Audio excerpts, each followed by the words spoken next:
Começaremos hoje com o pastor Afonso Chaves uma série de estudos baseado nos aspectos doutrinários do livro de Gênesis.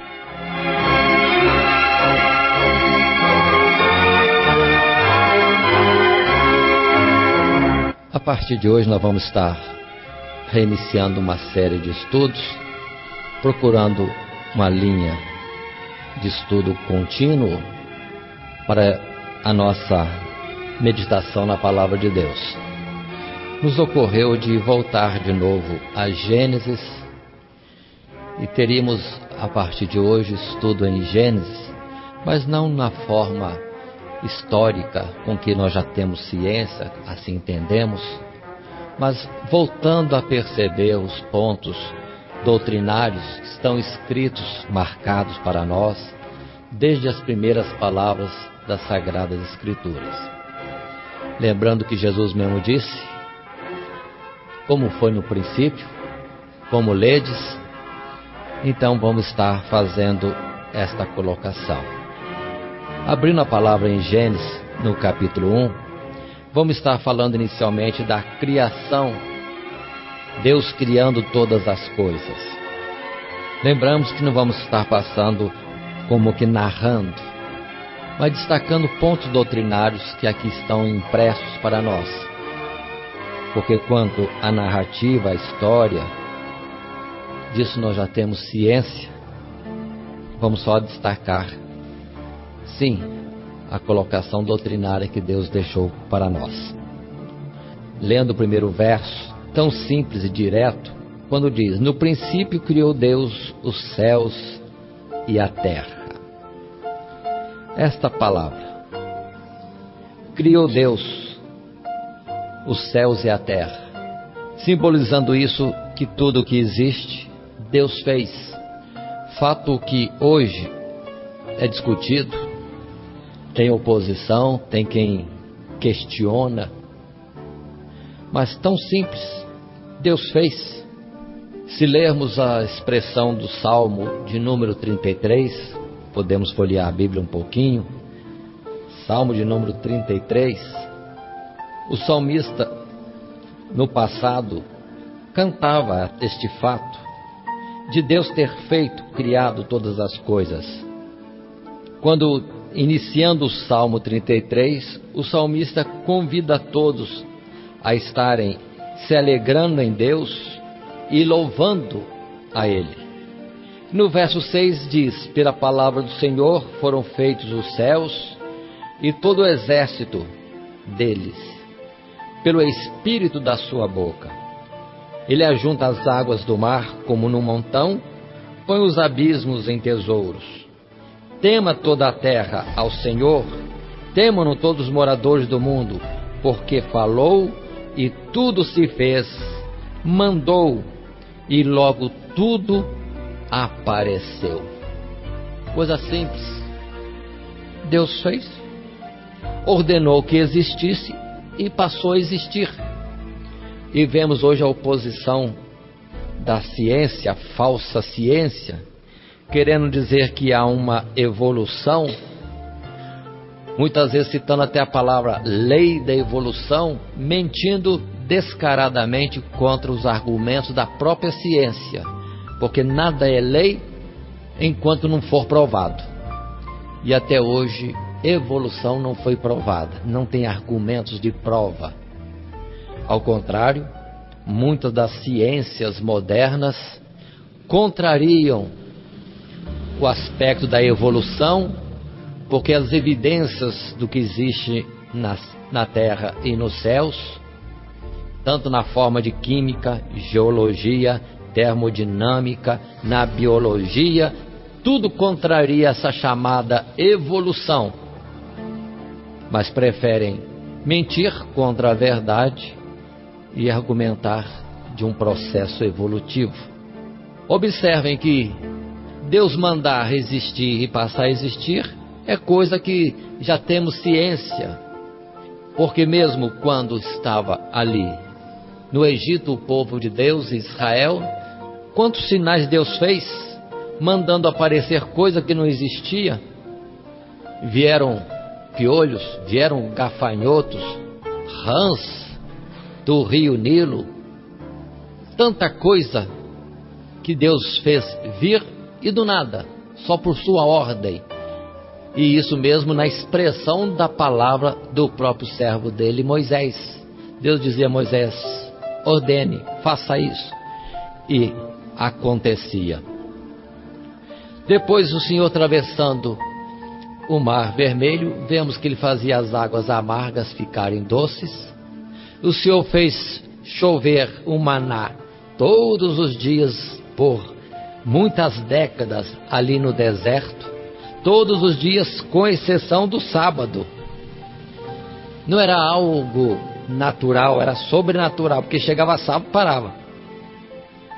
E lembre-se que nas Sagradas Escrituras tem sábado que é de 7 em 7 dias, tem sábados que são com intervalos diferenciados. Então não era nada natural, era ordem de Deus que se executava.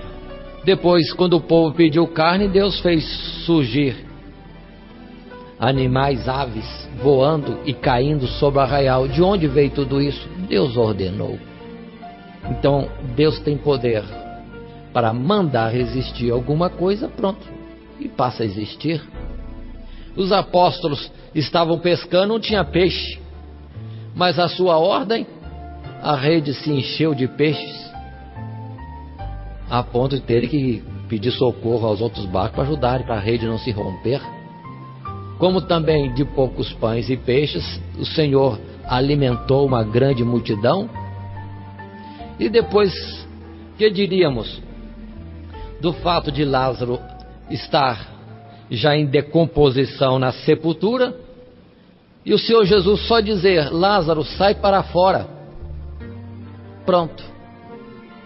E Lázaro saiu para fora, curado inteiro, coisa que a ciência devia estudar melhor, porque não consegue dar vida a um órgão morto.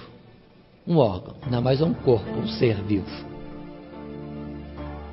Mas observe em particular ainda que quando o Senhor Jesus deu ordem para Lázaro sair para fora, o Senhor não falou para que tivesse vida, para que o ouvido ouvisse a sua voz, para que todos os órgãos funcionassem, só a intenção. Pronto, tudo se executou. Lázaro sai para fora, mas como vai ser para fora? Morto, cheirando mal? A palavra de Deus tem poder. Poder no pouco e poder no muito. O que seria difícil para Deus? Então, quando diz a palavra em Gênesis capítulo 1, verso 1, Deus fez os céus e a terra, Ele mandou e passou a existir, pronto, é isso, é coisa de Deus. Não é coisa de homens mesmo, é coisa de Deus. Por isso que Ele é Deus. Assim o chamamos, assim Ele é. Não somente isso, do Salmo 33, mas o Salmo 104, mostra para nós que Deus não somente criou e deixou as coisas correndo ao léu da sorte, mas não, Deus criou e ainda sustenta. O Salmo 104 fala em título: a glória de Deus é manifestada na criação. E depois, aqui, nesta versão nossa, tem ainda a palavra que diz: a glória de Deus é manifestada não só na criação, mas na conservação de todas as coisas. E vai o salmista contando, cantando as obras tremendas que Deus fez. E depois também diz no verso 24: ó Senhor, quão variadas são as tuas obras, todas as coisas fizeste com sabedoria, cheia está a terra das tuas riquezas. Fala mais coisas. E depois no verso 27, todos esperam de ti que lhes dês o sustento em tempo oportuno. Também o Senhor, tendo criado, ainda sustenta tudo que existe. Continua com o verso 28. Dando-lhe tu o sustento, eles o recolhem. Abres a tua mão e enchem-se de bens. Escondes o teu rosto e ficam perturbados. Se lhes tiras a respiração, morrem e voltam para o seu pó. Envias o teu espírito e são criados, e assim renovas a face da terra. A glória do Senhor seja para sempre. Alegre-se o Senhor em suas obras. O Senhor fez, o Senhor mantém existindo. Realidade que precisamos entender e viver, e nisso nos alegrarmos. Nesse mundo conturbado, quantas vezes a gente pensa que Deus está longe? Deus não está longe. Ai de nós, se por uma fração de tempo Deus se afastasse de nós, misericórdia, que seria? Mas vamos continuar observando, ainda em João, Evangelho de João, capítulo 1, quando falando do próprio Senhor Jesus, que não é outro senão o Todo-Poderoso, o Verbo, que estava no princípio, e que é Deus, e que se fez carne e habitou entre nós. No verso 3 se diz bem claro: todas as coisas foram feitas por Ele, e sem Ele nada do que foi feito se fez. Ele, Criador de tudo, e é impossível alguma coisa existir sem que Deus, na verdade, tenha feito. É onde vem o questionamento, quando se pergunta, mas tanto desastre no mundo, tantos males. Mas também isso está escrito: Deus fez o bem e o mal, o justo e o ímpio. Deus fez o dia e fez a noite, todas as coisas para o seu devido propósito. Em tudo está a mão de Deus. O que às vezes acontece é que nós não entendemos perfeitamente aquilo que Deus fez e por que fez, em que Deus é glorificado nisto. Mas em tudo Deus é glorificado, até nas trevas, na noite, na morte, sempre Deus é glorificado. A gente às vezes não percebe, mas Deus é glorificado no justo, como também é glorificado até no ímpio. Porque todas essas coisas acontecem provando a justiça de Deus. Em Romanos temos até palavras dizendo assim, que Deus fez vasos para a honra e vasos para desonra. E em tudo se manifesta o poder de Deus naquilo que faz. E ao final vamos entender que vamos estar num lugar, no céu de glória, onde o bem é eterno e a luz também é eterna. Então, o mal que agora se manifesta, as trevas que agora aparecem, a morte que ainda existe, tudo isso é para um devido tempo, para nisso Deus ser glorificado.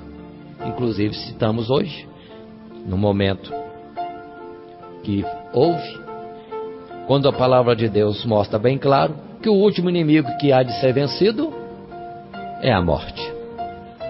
É a morte. Então há o tempo para o mal ser desfeito, retirado, e no céu haverá plena paz, justiça, gozo, alegria, vida com muita abundância. Mas continuemos abrindo Atos dos Apóstolos, capítulo 14, quando Paulo, saindo pregando o Evangelho pelo mundo, Atos 14, estava Paulo agora pregando na Ásia, na cidade de Listra, e dentro da pregação, Paulo foi movido a determinar cura e mandou que um homem coxo se levantasse direito sobre os seus pés. O poder era de Paulo? Não era de Paulo, é de Deus. Tanto que aquele que era coxo, por uma ordem dada, pronto, adquiriu perfeita saúde. Aquele que nunca andou, diz a palavra que se põe de pé e anda. De onde vem isso? Do poder de Deus, que pode chamar as coisas que não existem para que passem a existir. Pronto. Mas isso aqui, em vez de redundar em glória para Deus, acharam eles, os moradores daquela cidade, que aquilo ali era a operação das divindades a que eles davam culto, vindo a chamar Paulo e também a Barnabé pelo nome dos ídolos, por eles conhecidos.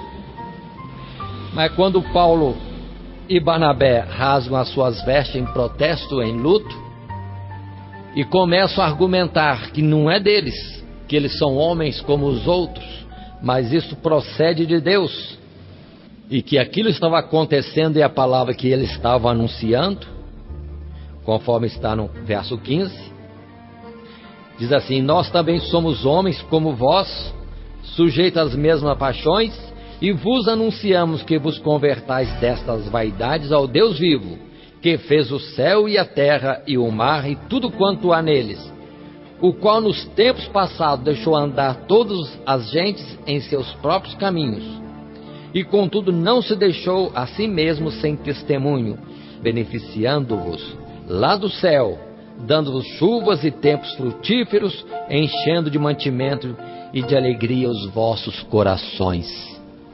E Paulo argumenta da obra criadora de Deus e o seu testemunho que acompanha as gerações, ainda que muitos não percebam. É donde também Paulo pôde dizer na sua carta, quando escreveu aos Romanos, no capítulo 1, que do céu se manifesta a glória de Deus e também a sua ira sobre os homens.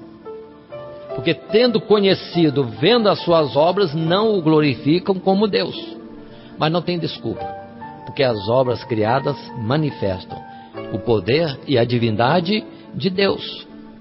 Deus criou todas as coisas. Era para os homens entenderem isso e saberem que tudo que existe é de Deus, é dele.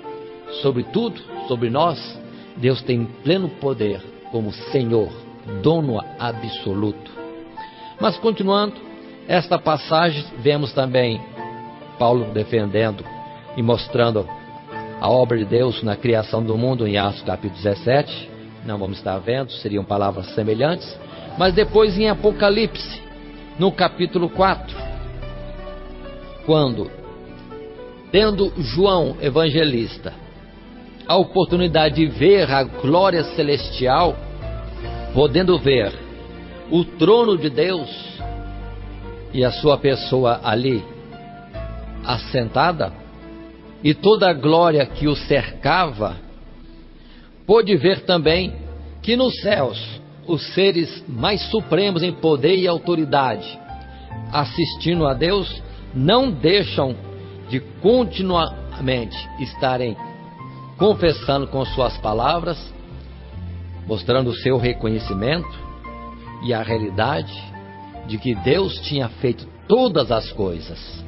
Estando eles já no céu, conhecendo a Deus ponto a ponto, o falar de Deus Criador poderia ser algo supérfluo. Mas por que os anjos, querubins, arcanjos, os anciãos que assentam-se em tronos na presença de Deus, vêm outra vez dizer estas coisas?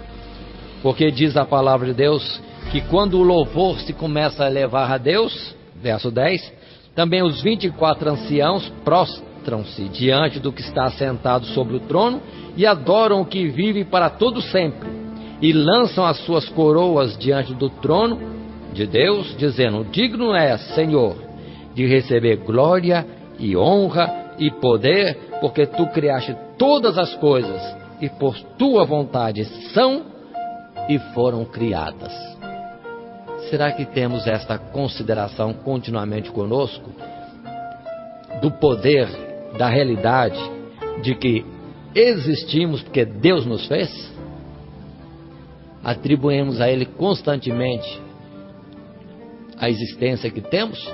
Ou achamos muitas vezes e vivemos como se a existência nossa fosse para nós mesmos e que nós fôssemos dono dos nossos caminhos? De forma nenhuma. Em tudo, Deus tem poder e deve ter também naturalmente um propósito para nos ter feito existir. Somos e fomos criados por sua vontade.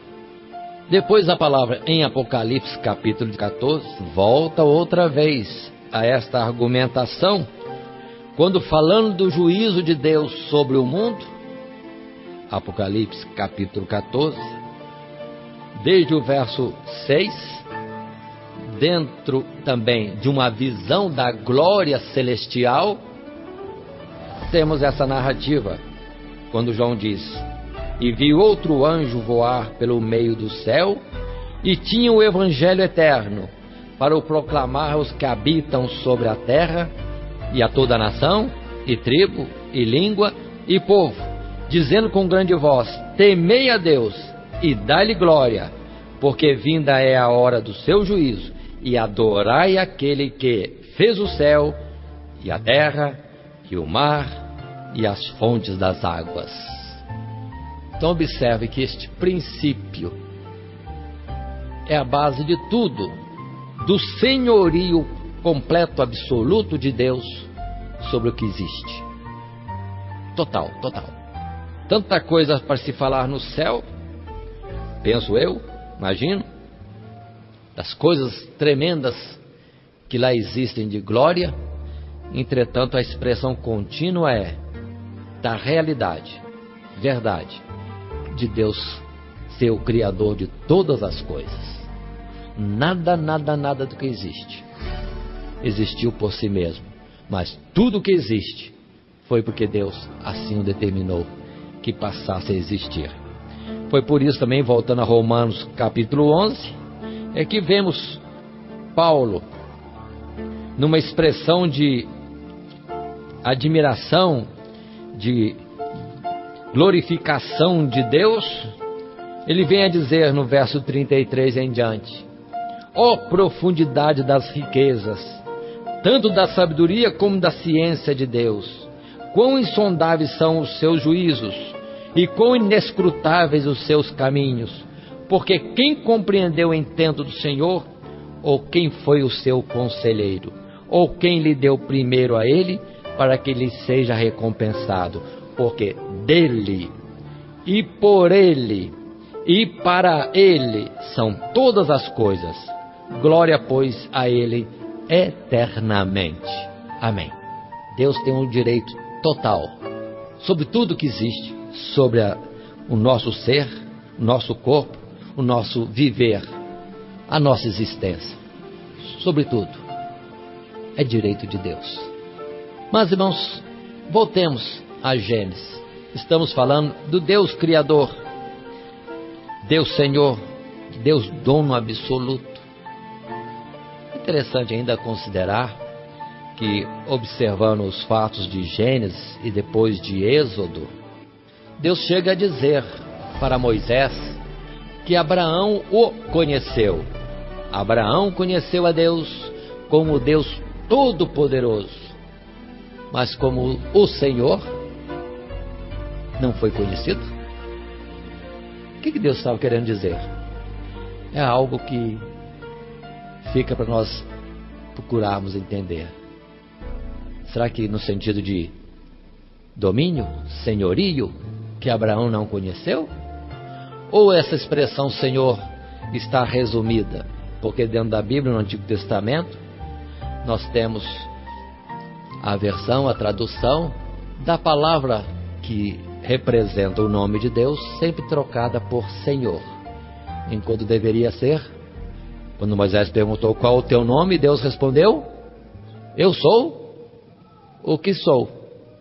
Que poderia ser, talvez, no hebraico, nas línguas antigas, aquela palavra que nós usamos em português como Jeová ou Yahvé, o Deus que é, que era e que há de ser, no sentido de que o Deus eterno, desde um princípio que nunca existiu, porque Ele é eterno, e até o sempre Ele é, no sentido de uma vida contínua, alfa e ômega. Eu sou o que sou. Mas voltemos a Gênesis, capítulo 1, verso 2. Vou estar falando abreviadamente nesse verso 2, quando a palavra diz: e a terra era sem forma e vazia, e havia trevas sobre a face do abismo, e o Espírito de Deus se movia sobre a face das águas. Se já o primeiro verso diz que Deus criou todas as coisas, a volta a esta expressão, que Deus fez sem forma e vazia, etc, etc, mostra Deus retornando um pouco para dar detalhes daquilo que na verdade aconteceu em passos diferenciados, mostrando um início e o transcorrer de uma ação de operação de Deus para aperfeiçoar aquilo que até então estava, como diz aqui, sem forma, terra sem forma, e vazia, e com trevas sobre a face do abismo, porque diz a palavra que o Espírito de Deus se movia sobre a face das águas. É quando eu entendo, sendo breve, como disse antes, neste verso, porque depois teremos outras considerações pertinentes a esse mesmo assunto, mas já localizadas em outros versos, a palavra que diz que aquele que em nós começou a boa obra, ele mesmo vai completar e aperfeiçoar até os dias de Cristo Jesus. Ou seja, o Deus que pode fazer tantas coisas de repente, numa ordem, entretanto para nós tem manifestado uma operação que é progressiva. A própria criação não foi repentinamente tudo pronto, mas foi paulatinamente sendo completada, aperfeiçoada, e cremos que isso acontece até o dia de hoje. E nós mesmos precisamos entender, quando vemos a nossa situação tão frágil, a nossa estrutura que é pó, a nossa fraqueza tão grande, o nosso caminhar muitas vezes vacilante em termos espirituais de fé e de direção a Deus. Entretanto, tenhamos paciência, porque Deus que começou em nós mesmos esta obra, Ele mesmo vai estar progressivamente completando e aperfeiçoando. Então somente vamos entender que é bom para nós mesmos que nós sejamos um instrumento, uma matéria-prima dócil ao toque das suas mãos. Não vamos resistir, vamos cooperar como se Deus precisasse, mas vamos entender por que resistir a Deus se Deus quer fazer algo na nossa vida e toda a sua vontade, o seu propósito sempre é para bem nosso. Deus não precisa de nós, mas aprova Ele nos dar existência e como bom Pai criou a nós como filhos e quer trabalhar na nossa vida. Vamos desfrutar disso e vamos nos render mais aos seus dedos amorosos, indicando, trabalhando, conduzindo o nosso viver para um alvo mais nobre e de perfeição, segundo a sua sabedoria e poder e boa vontade sobre nós. Mas continuemos. É aqui então, partindo agora para o verso 3, que temos Deus mostrando outros passos desta obra que Ele fez. Criou os céus e a terra e todos os seus exércitos, tudo que neles existe. Mas agora, primeiro passo. Disse Deus, haja luz, e houve luz. E viu Deus que a luz era boa, e fez separação entre a luz e as trevas. E completando este ato, mostrando que houve um tempo, porque diz o verso 5, e foi a tarde e a manhã, o dia primeiro, um espaço de tempo, que Deus chamou o primeiro dia, composto de duas partes. Qual é a primeira parte? Tarde. Qual a segunda parte? Manhã. Ou seja, primeiro as trevas, depois a luz. Mas Deus faz separação e diz que a luz é boa. Observe que aqui estamos nesse caminhar progressivo. Na verdade, irmãos, a operação que há sobre nós é como se nós também, à semelhança da terra, inicialmente fôssemos sem forma e vazios. Esta é uma realidade. No nosso mesmo ser é como se houvesse um tempo inicial, primário, de tarde, de trevas. Mas Deus operando vem e manifesta depois a luz. É isso que Deus quer fazer em nós. É o trabalhar de Deus. Tanto que Paulo também, nas suas cartas, fala sempre, éramos trevas, agora somos luz. Mas o nosso tempo, como este tempo, tem que terminar na luz. Somos filhos da luz. E toda a obra de Deus quer ser encerrada nisso, com nós guardando esta realidade de sermos luz. Há muitos que, tendo uma primeira etapa de tarde na sua vida, pelo conhecimento do Evangelho vem para a luz, mas depois ele retorna para as trevas. Não é correto, não é esta a obra de Deus. Não, de forma nenhuma. Se era trevas, pelo conhecimento e o alcance do Evangelho, a sua chegada a nós é para sermos trevas e agora continuamente terminando o nosso tempo. Esta é a realidade que tem que haver em nós e que precisamos entender. O mundo é contrário. O mundo é contrário. O mundo jaz no maligno. E como Daniel previu, está acontecendo. De que alteraria os tempos e as estações. Tudo teria mudanças pela operação do chamado anticristo, do chamado assolador, no tempo da multiplicação da iniquidade e do amor esfriando. Porque hoje nós vemos que isso quer dizer que o dia do viver humano começa à meia-noite, às 24 horas com trevas, depois vem um período de luz e volta para as trevas, terminando às 24 horas em trevas. Quem que repartiu o dia assim? Não foi Deus. Mas os homens criaram esta ideia de um período completo, começando em trevas, terminando em trevas. Mas de Deus, não. Começou sim em trevas. Ignorância de Deus. Pecado, morte. Mas depois, pela visitação do Senhor, é para sermos luz. E a luz do justo tem que brilhar mais e mais até ser dia completo, dia pleno, dia perfeito. Essa é a parte doutrinária, irmãos, precisamos entender. Precisamos lutar contra o voltar atrás na nossa caminhada.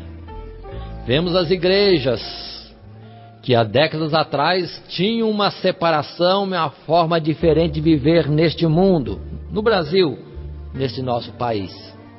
Mas agora observamos o costume dos chamados crentes evangélicos das igrejas, que é uma cópia do próprio mundo. Conheceu a luz e agora volta às trevas? Não está certo. Não está certo. Mas pelo arrependimento, ou como dizem Hebreus, tornar a levantar as mãos cansadas e os joelhos desconjuntados, vão fazer veredas direitas no nosso caminhar. Isso não é de Deus.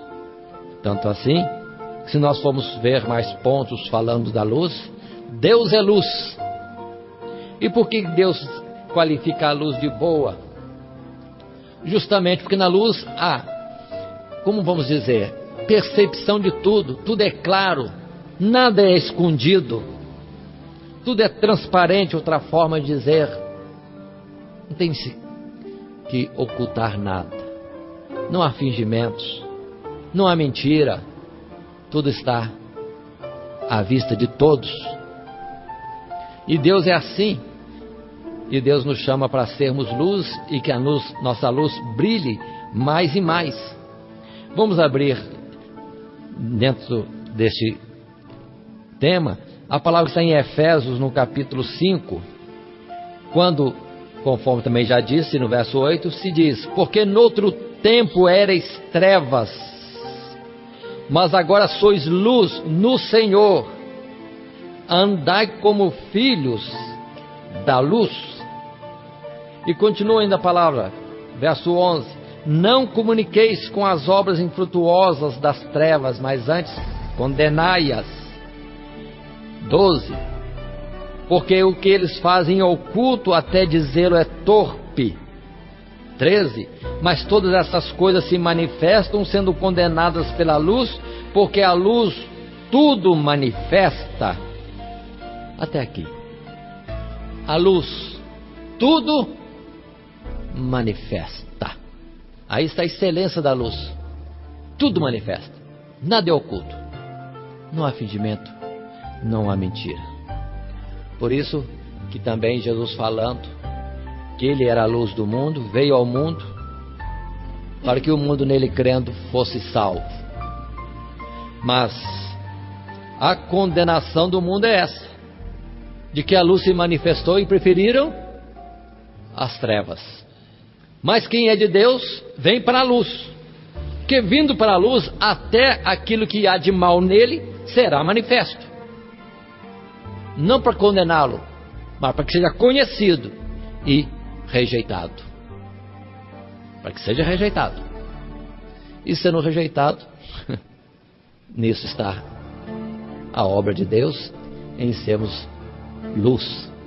Se há alguma trevas em nós, pela luz isso se manifesta. Se há algum mal em nós, pela luz isso se manifesta.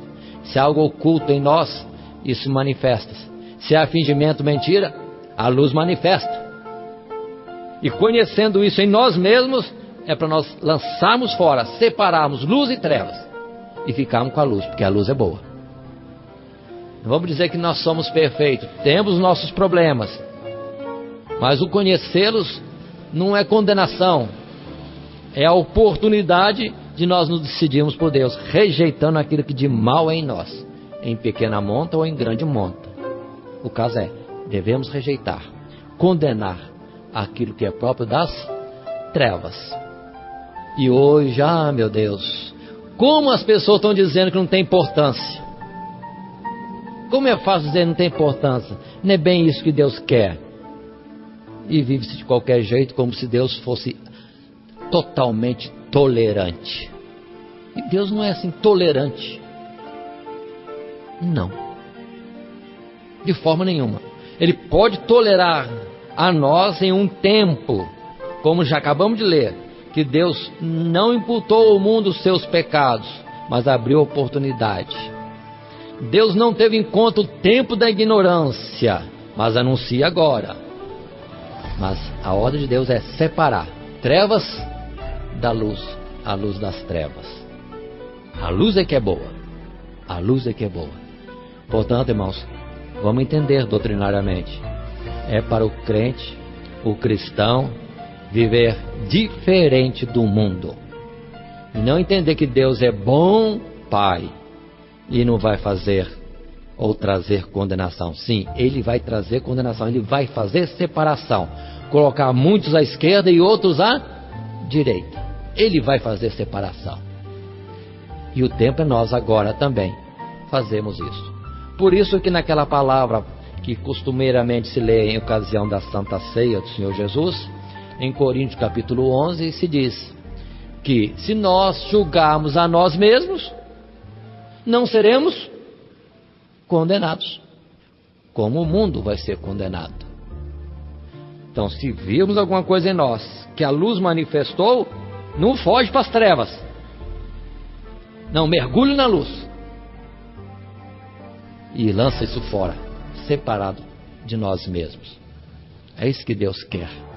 É certo que também ali, pela misericórdia, grande misericórdia de Deus, sua longanimidade, em Coríntios diz que se nós não julgarmos a nós mesmos, o próprio Senhor nos julga, para nós não sermos condenados com o mundo. Olha como que Deus é bom. Às vezes a gente não está entendendo e quer ocultar alguma coisa e andar de par com algo errado, enganando a nós mesmos, dizer que não tem importância.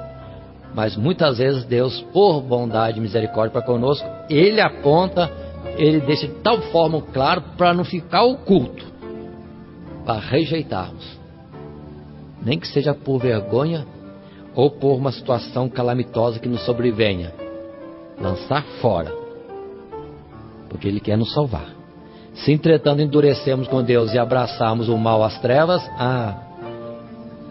nós não seremos achados nele. Por isso que na carta de João, primeiro capítulo, se diz: se andarmos na luz, como Ele na luz está, temos comunhão uns com os outros, e o sangue de seu Filho Jesus nos purifica de todo o pecado. Mas continuemos mais um pouco, irmãos. Aqui quero ainda considerar este aspecto de tempo. Nós estamos acostumados com o tempo. Somos limitados, restritos na existência. Muitas vezes, na vida moderna, nós estamos sempre preocupados de olhar a hora para ver se estamos em tempo de fazer alguma coisa ou já estamos atrasados. Parece que a gente vive em função do relógio. Parece que o relógio comanda sobre nós.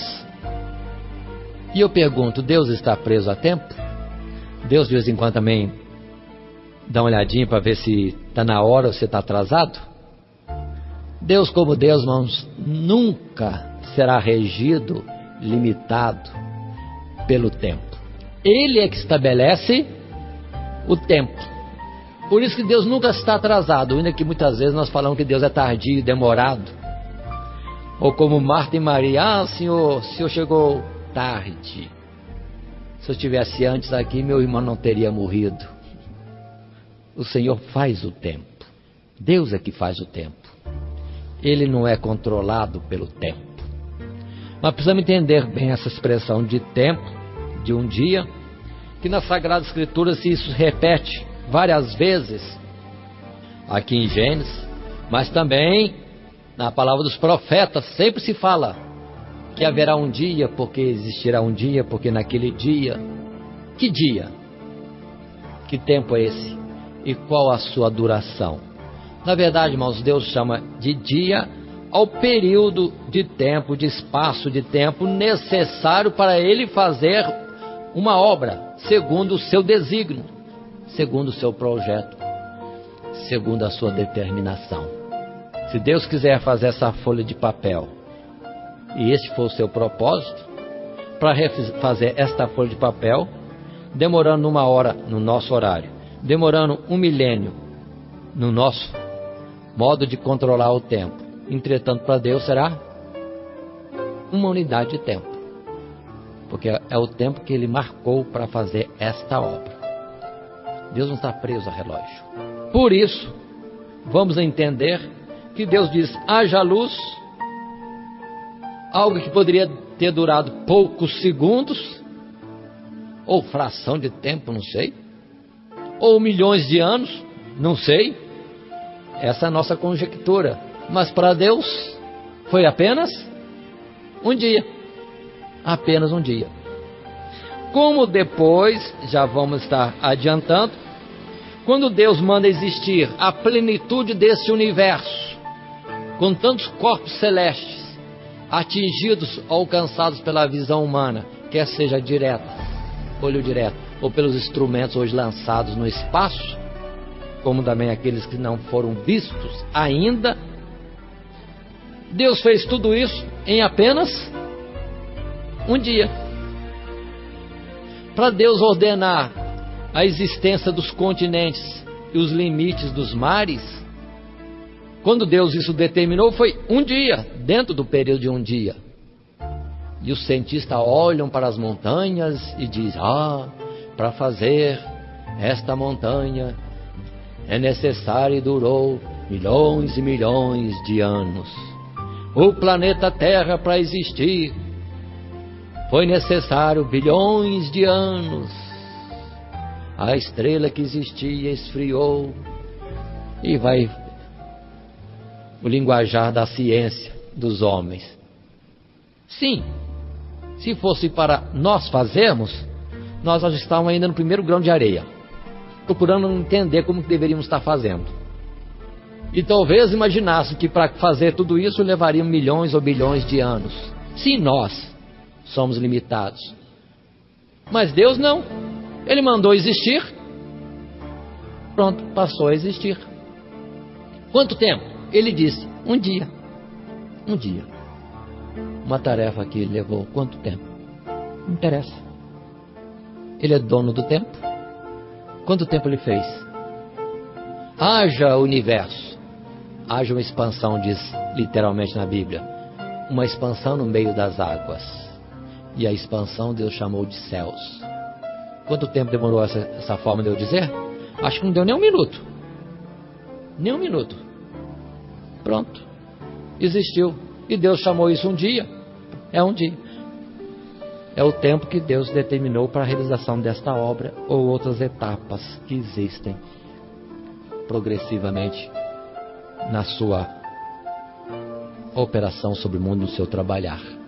E assim sendo também, vamos entender que todo o tempo da manifestação do Evangelho no mundo, Deus chama isso de um dia.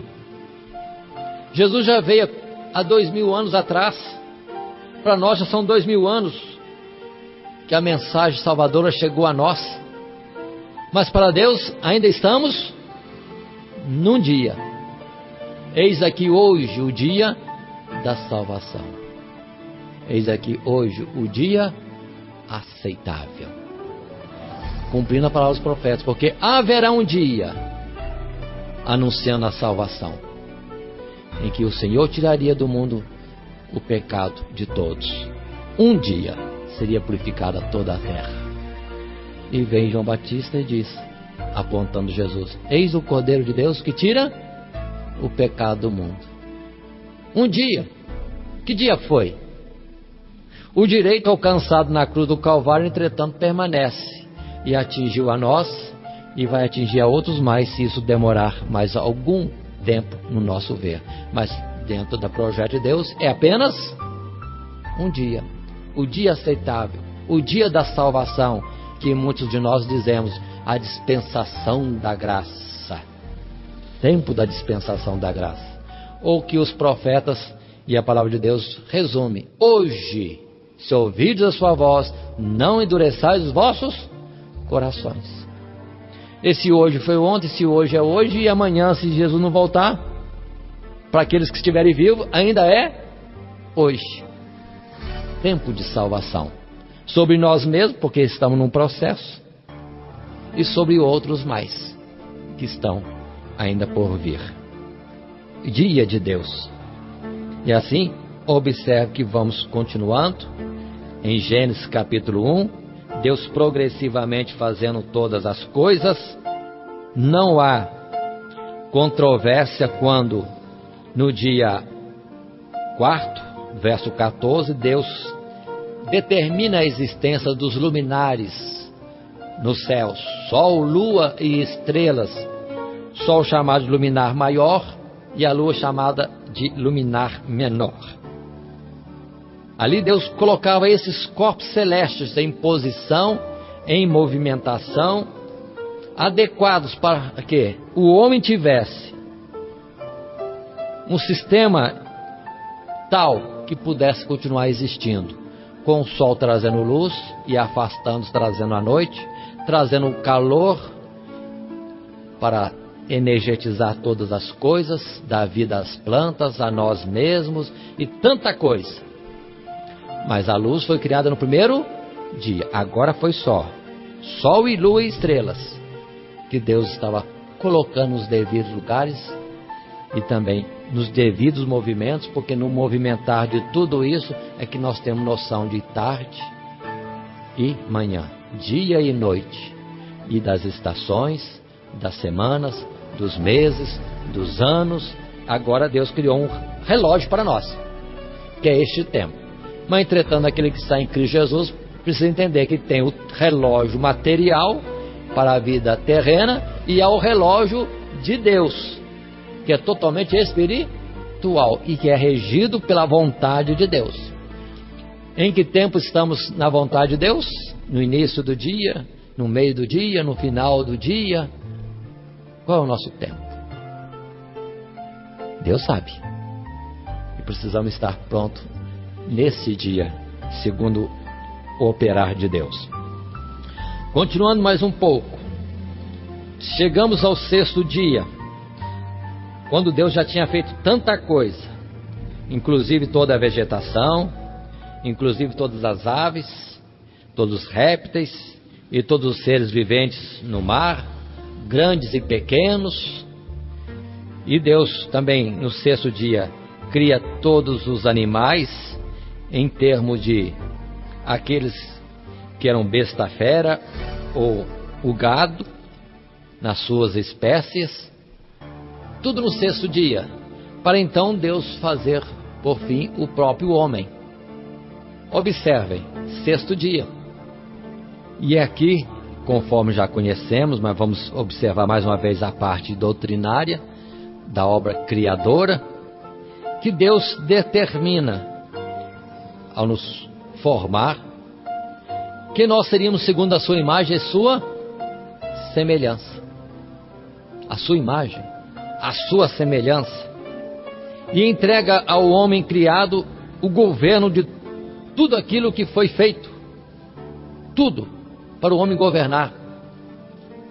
É quando Deus diz também que este homem criado era macho e fêmea, aniquilando a presunção de alguns sobre os outros, como de o macho sobre a fêmea, sendo como que este superior a ela. Não há acepção de pessoas, não há. Na verdade, há diferença, que o mundo quer desfazer, dizendo que é igual.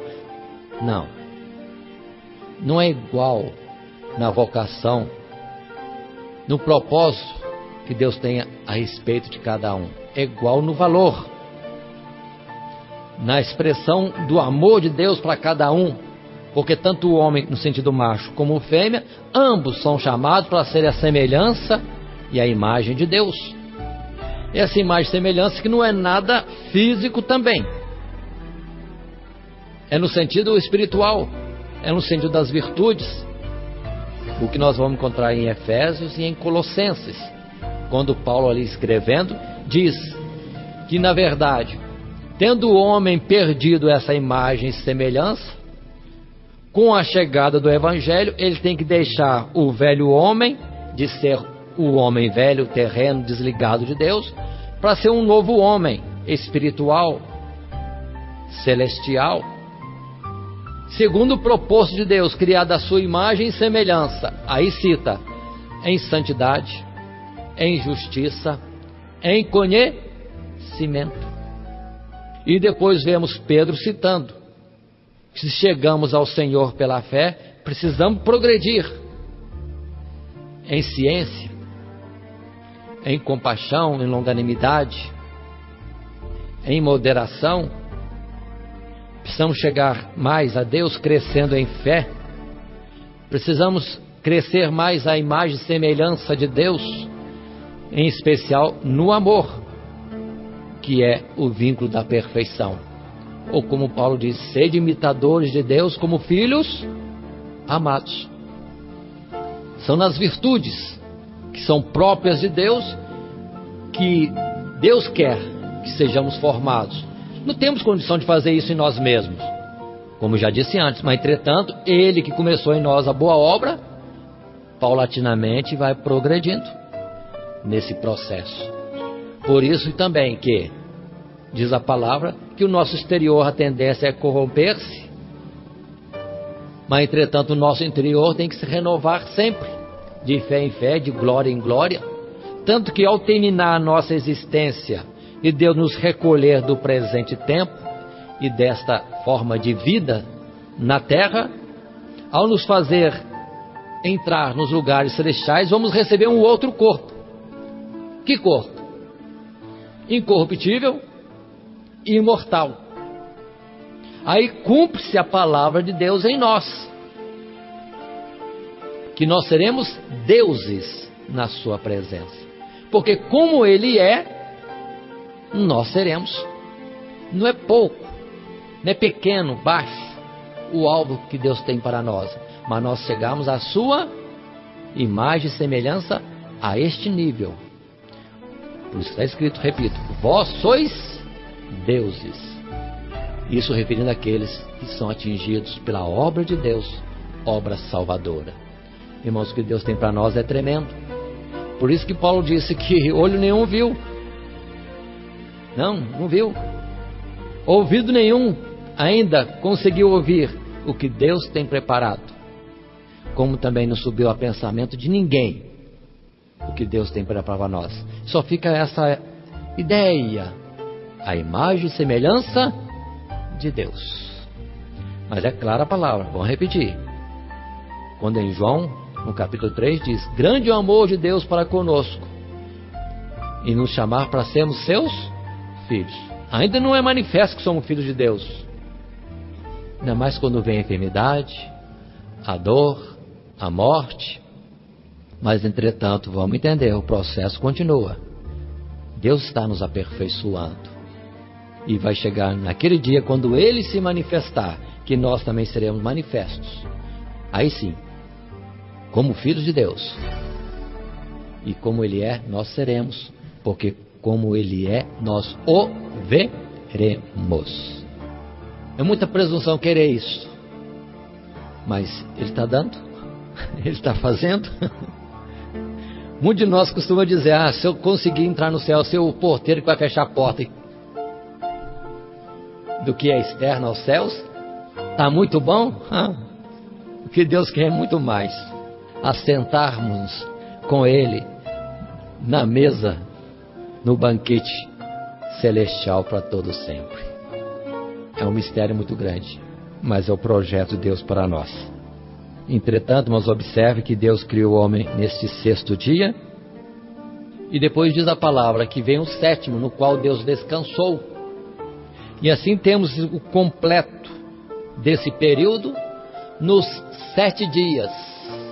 Mas observe que Deus só trabalhou 6.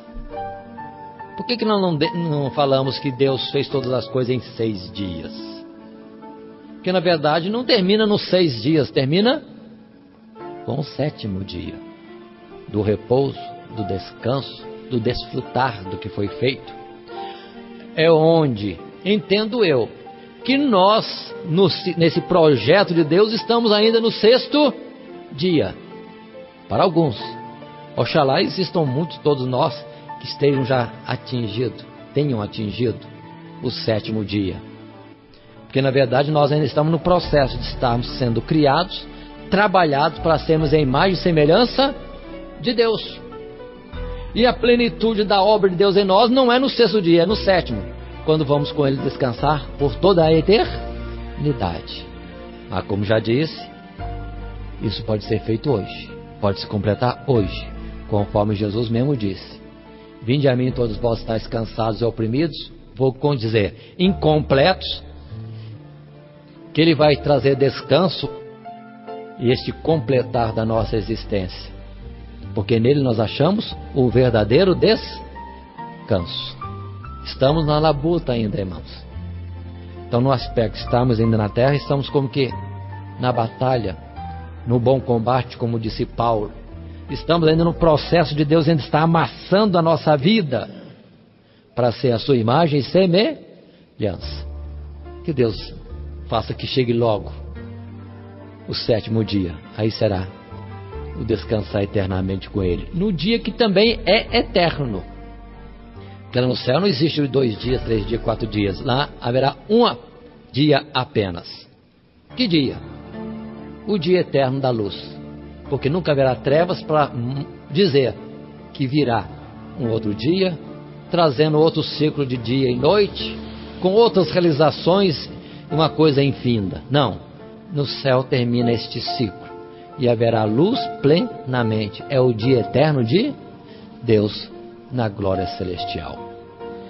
Que Deus nos abençoe, nos dê graça e que mais e mais reconheçamos e vivamos esta realidade de que Deus nos fez, Deus nos sustenta. Ele é o Senhor da nossa vida. Que Jesus nos abençoe sempre. Amém.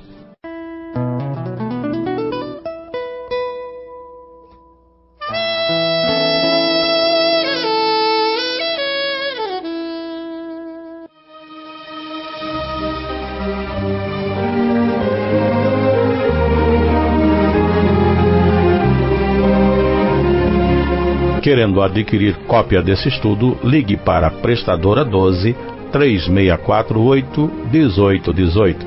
Teremos imenso prazer em atendê-los.